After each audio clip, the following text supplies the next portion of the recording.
peux redire une connerie si tu veux. Off. On en fait tous les jours. On en fera tout à l'heure. alors, c'est bon. oui. Bonjour les curieux, donc ce petit vlog pour vous annoncer l'arrivée sur la chaîne de... Moi, Charles Frankel, Voilà, de Charles Frankel, qui est donc planétologue. planétologue, donc grand fan de la Lune et de Mars, de sa géologie, de la Terre aussi, hein, je vous rassure quand même, et auteur d'un livre justement sur les vols Apollo, s'appelle L'aventure Apollo. Comment ils ont décroché la Lune, parce que c'était pas évident, hein, c'était il y a 50 ans, et on se demande encore aujourd'hui comment ils ont fait. Tout à fait. Et on va l'apprendre. On va l'apprendre, et donc tu as pu voir un magnifique jeu, un bon simulateur qui nous a permis de voir un peu comment fonctionnaient un petit peu ces fusées. Exactement, Alors on va suivre le parcours d'une fusée Saturne V depuis la Terre jusqu'à la Lune, avec sa cabine Apollo, avec son module lunaire, et on va se poser sur la Lune, si tout va bien. En plus, tu avais un très bon pilote. Ah oui, il avait un excellent pilote qui a programmé l'ordinateur de bord. Voilà. Mais bon, avec l'ESA. Avec, pardon, L'ESA. ah oui, Non. l'ESA, l'Agence Spatiale Européenne. Voilà. Sauf Il n'est pas que- content par contre. Hein. Sauf qu'il s'agit quand même d'un véhicule, s'il vous plaît, de la NASA, évidemment des Américains, puisqu'on va refaire le vol historique de 1969 avec la fusée de l'époque. Avec la fusée de l'époque. Avec justement des modifications du Oui, logiciel, mais on va essayer de se rapprocher au plus près de la fusée de la NASA. Et Donc, vous apprendrez ça, ce que c'est que les orbites, changer d'orbite, tout un peu la dynamique d'un vol spatial. vraiment la mécanique céleste. Tout à fait, la mécanique mécanique céleste, puisque comme copilote, nous aurons Isaac Newton en Oui, personne. oui. Isaac. Oh, est-ce qu'il est encore celui-là? Ah, mais il n'arrête pas. Ah, à mon avis, il mange une pomme. Et puis, vu l'âge qu'il a... Oui, il est tombé dans les pommes. Ah, elle est bonne, il est tombé dans les pommes. Ah, Ça, on la garde. On la garde. regarde. Et en plus, vu l'âge qu'il a, l'oreille, ça...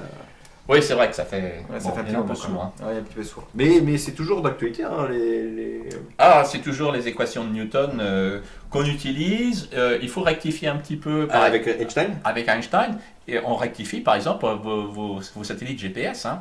Le GPS, si vous ne mettez pas les équations de la relativité d'Einstein dans les calculs, Il y a des vous vous erreurs. trompez de plusieurs dizaines de mètres à l'arrivée sur un GPS Dû à la dilatation et la contraction de l'espace-temps. de l'espace-temps. Dû à la masse des objets, et donc l'une de Et ces... voilà, C'est la gravité. c'est ça. L'une Et, des- et le temps qui s'écoule de façon différente si vous êtes en mouvement, à bord d'un satellite en mouvement.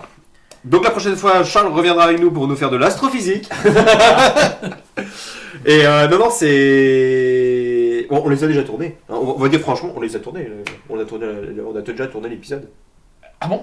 Ah oui, bah oui. Ah oui, Ouais, c'est la magie de l'espace-temps. c'est incroyable. Voilà, c'est... On On a reculé avant l'origine du temps. Voilà, on est fort. C'est ça que c'était C'est impossible. un truc de dingue.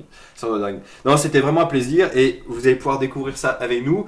Et en plus, je pense que cet épisode est là aussi pour montrer à tous les sceptiques comment on a réussi à aller jusque là-bas. Et c'est vrai que s'il y a des sceptiques qui se demandent ça n'a jamais eu lieu, c'est un coup monté, etc., on peut un peu les comprendre parce qu'il y a 50 ans, c'était vraiment un tour de force. Je veux dire, c'était absolument incroyable.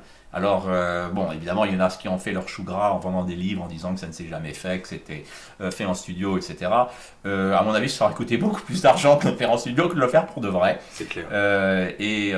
Franchement, je ne peux pas dire que j'y ai été, mais j'ai pu voir les roches lunaires rapportées par les astronautes Apollo. Alors ça, si c'est pas une preuve, parce que ce sont des roches vraiment différentes des roches terrestres. Et quand j'enseigne un cours sur la Lune, la NASA m'envoie des échantillons lunaires que je montre à mes élèves et on les regarde au microscope.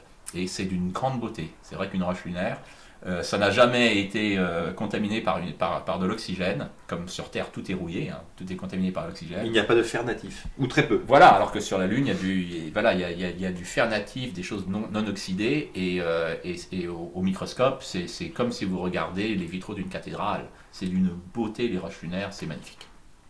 Donc voilà, ne loupez pas cet épisode sur la chaîne Graines de Savoir. Si vous avez aimé la vidéo, n'hésitez pas à lâcher un petit pouce bleu ça peut être pas mal, hein, un petit pouce, et abonnez-vous. T'es abonné à la chaîne?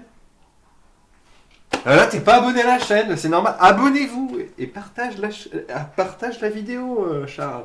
T'as intérêt de la partager. Ça veut pas faire avancer la chaîne. Je suis désolé, C'est pas possible ça. mais je vais Faut tout leur apprendre. Même les grands spécialistes, c'est dingue. Hein.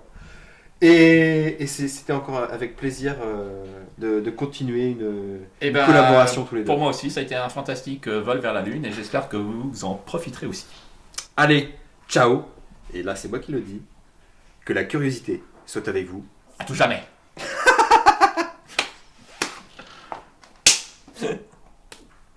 Ah, c'était cool.